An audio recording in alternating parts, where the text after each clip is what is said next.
The crystal chandelier caught every eye in the Opal Lounge as Victor Kane slid $10,000 across the marble toward her.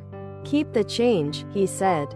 Voice velvet arrogance. Waiting for the bow, the blush, the thanks that always came.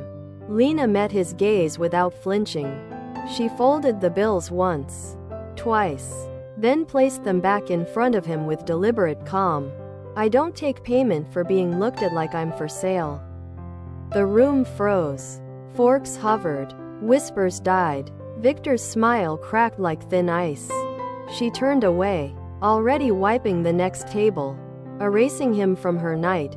He sat there, untouched champagne going flat, feeling something he hadn't felt since childhood. Small. And he hated her for it. Hated her enough to come back tomorrow. And the day after. Until he owned every inch of the place she stood on. Just to make her look at him again. Even if it had to be in fear. The second night, Victor returned alone. No entourage. No flash. Just him in the same charcoal suit, claiming the corner table like it owed him something. Lena served 3 other tables before she even glanced his way. When she finally approached, her voice was polite, professional, bored. "Still water, sir?" Quote. He leaned forward, voice low, meant to sting. "I left quite a generous tip last night. You returned it. Care to explain why you think you're above gratitude?" Quote. She didn't blink. "Because gratitude isn't currency. And I don't perform for it." A soft laugh escaped the couple at the next table. Sharp, involuntary. Heads turned. Phones angled subtly. Victor's jaw flexed. "You know who I am. I know you're the man who thinks money buys attention." She set the water down without a coaster. No flourish. No smile. "Anything else?" Quote. He stared up at her, waiting for the crack, the flush, the stammer. Anything. Nothing came. She walked away. Again. The maitre d' hovered nearby, uncertain whether to intervene. A busboy froze mid-step, tray trembling. The entire lounge seemed to hold its breath, tasting second-hand shame. Victor's fingers curled around the glass until his knuckles blanched white. He could feel every pair of eyes branding his back. He didn't leave a tip that night. He left a signature on a purchase agreement instead. By morning the hotel belonged to him. And still, she hadn't looked rattled once. That was the part that burned hottest. Victor Kane's world moved to the rhythm he set. Boardrooms hushed when he entered. Private jets waited like obedient dogs. A single raised finger silenced rooms of millionaires. He never shouted. He didn't need to. Power was the quiet that followed his name. Lena Morales worked the Opal Lounge 6 nights a week. Her apron was always crisp, her ponytail tight, her eyes tired from double shifts and rent that never quite stretched. She smiled at guests because the job required it, but the smile never reached deeper than courtesy. She had learned long ago that dignity costs nothing and buys everything. That Friday night the lounge glittered under low lights and expensive perfume. Victor sat alone at table 12, the best view of the city skyline. He signed the check, then slid 10 crisp $1,000 bills across the linen toward her. "For excellent service," he said, the words laced with expectation.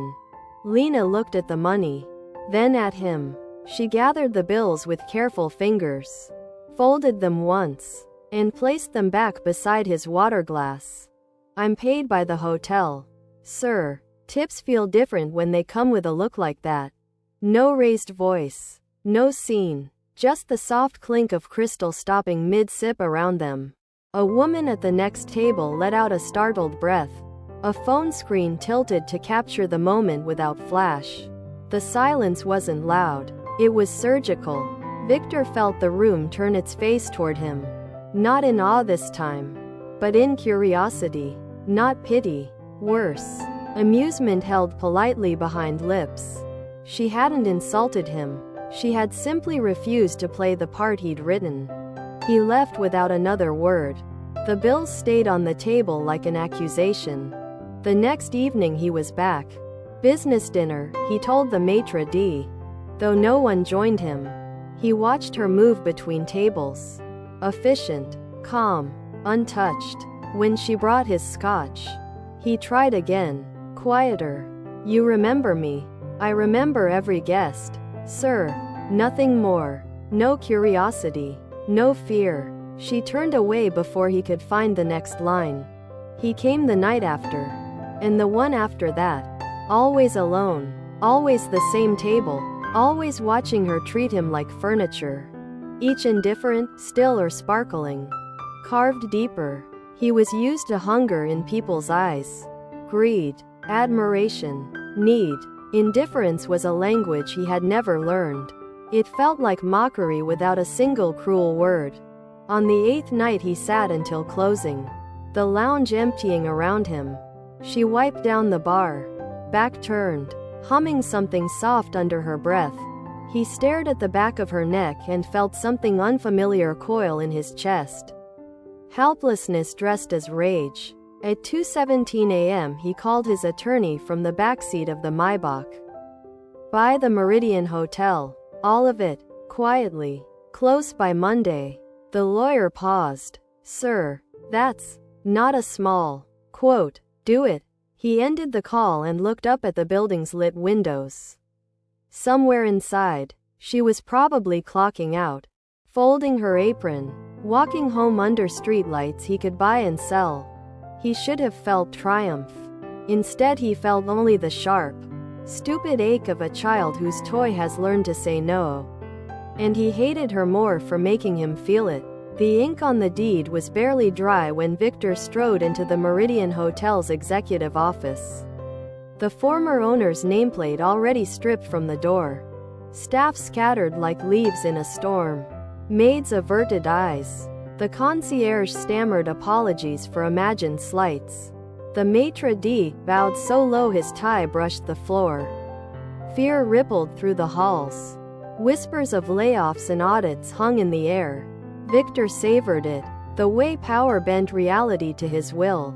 But Lena? She clocked in at 6 p.m. sharp. Apron tied, face unchanged. No plea for her job. No desperate glance his way. She poured coffee for a table of suits. Her movements steady, as if the hotel's new owner were just another shadow in the lobby. It infuriated him. How dare she not crumble? That night, alone in his penthouse, he dialed his investigator. Everything. Her life. Now. By dawn, the file arrived. Lena Morales, 28, engaged to a mechanic named Tomas. High school sweethearts. Ring modest. Wedding planned for spring. Father battling stage 3 lung cancer. Treatments draining their savings. She worked doubles to cover the bills. Student loans from a half-finished nursing degree lingering like ghosts. No scandals. No weaknesses he could twist. Except the ones money could exploit. Victor paced the glass-walled room. City lights mocking him below. Anger boiled first. She'd humiliated him publicly. Reduced him to a joke in whispers and stolen glances. She deserved to feel small. But curiosity crept in, unbidden. Why her? Why did her quiet strength unsettle him more than any boardroom rival? Was it envy? Or something softer? Dangerous? He told himself it was justice. She'd rejected his generosity. Now she'd learn the cost of pride. Firing her would be too merciful. No. He'd reassign her to the graveyard shift. Dock her pay subtly through policy changes, watch her scramble as hospital bills mounted. It wasn't cruelty. It was balance. The world rewarded the strong. He sat at his desk, pen hovering over a memo that would strip her hours. Force her to choose between love and survival. One signature. And her future shattered. For the first time, the power felt heavy in his hand. The proposal came on a Tuesday afternoon in the hospital corridor outside her father's room. Victor waited until the doctor left. Chart in hand. Prognosis unchanged. Another round of chemo. Another bill that would arrive like clockwork. He stood in a charcoal coat that cost more than 6 months of her rent. Hands in pockets. Expression blank as fresh marble. "I've arranged for your father's full treatment," he said without preamble. "Best specialists. Private suite. Experimental protocol starting next week. All expenses covered. Indefinitely." Lena's arms were crossed tight across her chest. She didn't speak. "In exchange," he continued, "you marry me. Quiet civil ceremony. No guests. No announcements. You move into my residence immediately after. You remain my wife in name and presence for as long as I require." Her eyes flicked to the door behind which her father slept under thin hospital sheets. Then back to Victor. "This isn't a question," he added. "It's terms." She swallowed once. "And if I say no?" Quote, "Your father's current coverage ends at midnight tonight. The hospital will transfer him to county care tomorrow. You know what that means." Silence stretched thin and cruel. He pulled a small black folder from his coat. Inside, engagement ring. Platinum. Diamond the size of a small coin. Cold and perfect. A termination agreement for her existing engagement. Already signed by Tomas. Victor had met with him that morning. Money changed hands. Tomas had signed without argument. The ring she still wore, the modest one Tomas had saved 6 months for, was gone from her finger now, though she couldn't remember the exact moment he'd taken it.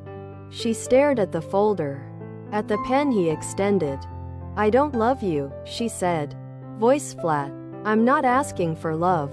She took the pen. Her hand didn't shake, but it moved slowly, like something underwater. She signed. The word "yes" came out so quiet it barely disturbed the air. She didn't look at him. Victor closed the folder with a soft snap. "The car will collect you at 7 tomorrow. Bring only what fits in one suitcase." That night she packed in the dark of her tiny apartment. The dress she chose was plain black, the one she wore to funerals. She left Tomas's old hoodie folded on the bed. Last piece of evidence she'd ever belonged to someone who saw her as a person, not a possession. The next morning the Maybach idled outside. She stepped in without a backward glance. The city blurred past the tinted windows.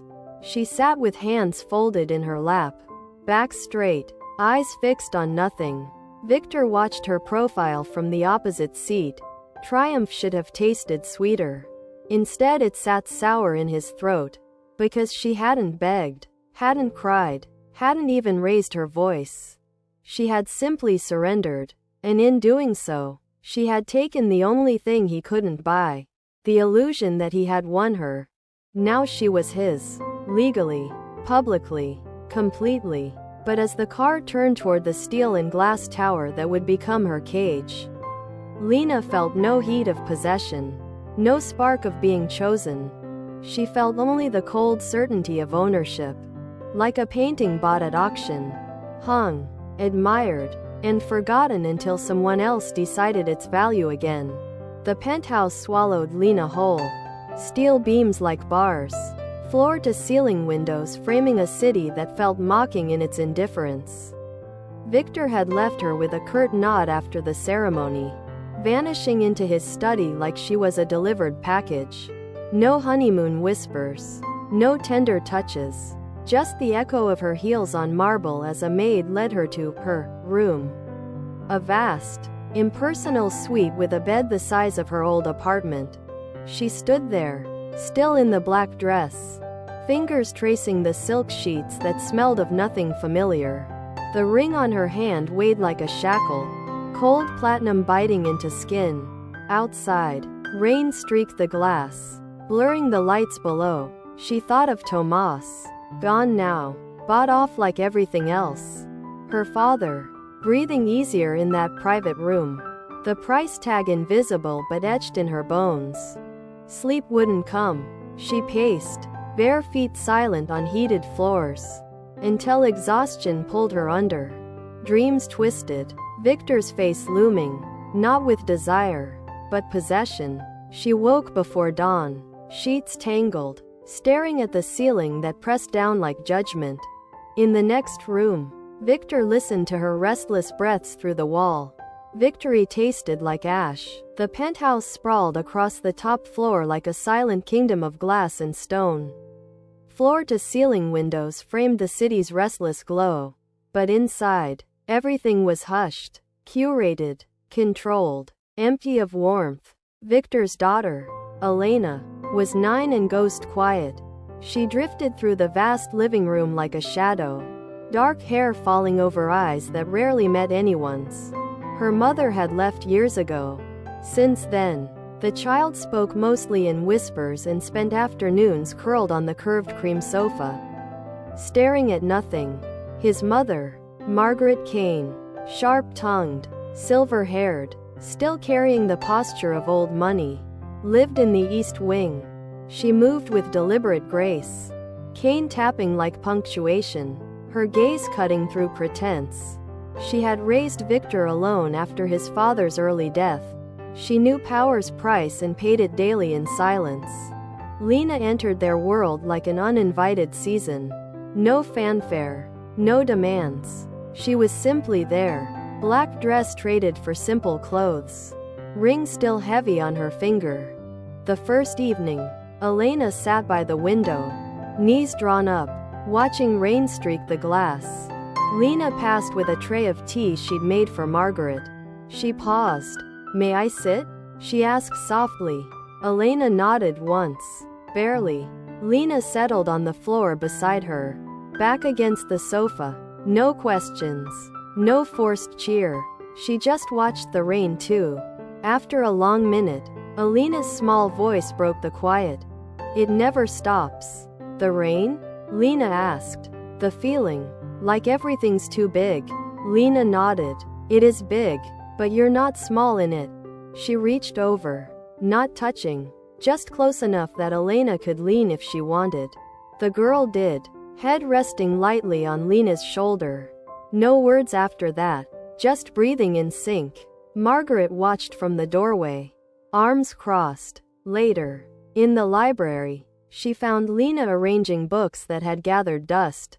"You don't have to do that," Margaret said, voice edged. "I like order," Lena replied. "And these stories deserve to be seen." Margaret snorted. "Flattery won't buy you favor." "I'm not buying anything." Lena met her eyes calmly. "I'm just here." The old woman studied her a moment longer, then turned away. But the next day she left a worn volume of poetry on the table, open to a page she'd marked. Lena read it aloud in the evenings sometimes, voice steady, while Margaret pretended not to listen from her armchair. Victor observed from the edges. At first, irritation. She was infiltrating without trying. Then confusion. Elena laughed, actually laughed, when Lena taught her to fold origami cranes from old financial newspapers. Margaret's cane taps grew less impatient. She began sharing memories over late-night tea. Stories of a younger Victor who once cried over a broken kite. He watched his daughter smile at dinner. Really smile. When Lena passed her an extra slice of cake without comment. He saw his mother's shoulders soften as Lena listened to her complaints about the new medication. Nodding without judgment, refilling her cup before it was empty. Nights, he stood in the hallway shadows, listening to Lena read bedtime stories in Elena's room, her voice a gentle current pulling the child towards sleep. No strategy in it, no leverage, just kindness offered like breath, automatic, uncalculated. One evening he found them all in the living room, Elena asleep against Lena's side, Margaret dozing in her chair, a half-finished puzzle spread on the coffee table. Lena looked up, met his gaze without defiance or plea, just quiet presence. Something cracked in his chest. Not anger this time, but recognition. He had bought the hotel, bought her time, bought her name on paper. He had controlled every variable he could touch. But this, the slow thaw in his daughter's eyes, the softening in his mother's voice, The way the penthouse no longer echoed with absence. None of it answered to signatures or money. Her kindness had done what his power never could. It had made the house feel like home again. And for the first time, Victor understood that what he truly wanted wasn't ownership. It was belonging. The elevator doors closed behind her that first night she left, and Victor stood motionless in the foyer longer than he cared to admit.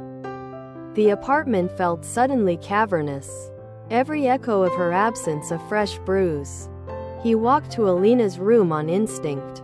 The girl was awake, sitting up in bed clutching the last origami crane. Its wings creased from too many small fingers. "She's really gone?" Elena whispered. Victor sat on the edge of the mattress, something he hadn't done in years. "She's free to go wherever she needs to be." Alina's eyes filled, but she didn't cry.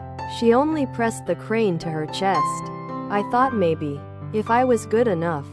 Quote, the words landed like a blade between his ribs. He pulled her close, awkward at first, then fierce. "You were always enough," he said against her hair. She saw that. "I didn't. Not soon enough." Margaret found him later in the study, staring at the empty spot on the coffee table where the ring had lain. She sat across from him, Kane resting against her knee. "You look like your father the night I told him I was leaving," she said quietly. "He thought if he bought enough time, he could keep me. You can own everything except someone's willingness to stay." Months passed in slow, aching increments. Elena began folding cranes again. Not to prove anything, just because it soothed her. Victor learned silence. He read bedtime stories now. Voice unsteady at first, then stronger. One autumn afternoon, the intercom buzzed. Victor opened the door himself. Lena stood there in a soft gray coat, carrying a small paper bag of clementines. "I didn't come to collect anything," she said. "I came because Elena sent me a letter." Elena ran to her. Margaret smiled without guard. They sat on the living room floor together, peeling clementines.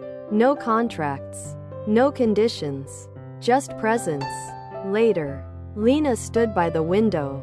"I'm not promising forever," she said softly, "but I choose to stay tonight." Love arrived slowly, honestly, freely, fragile, real, chosen.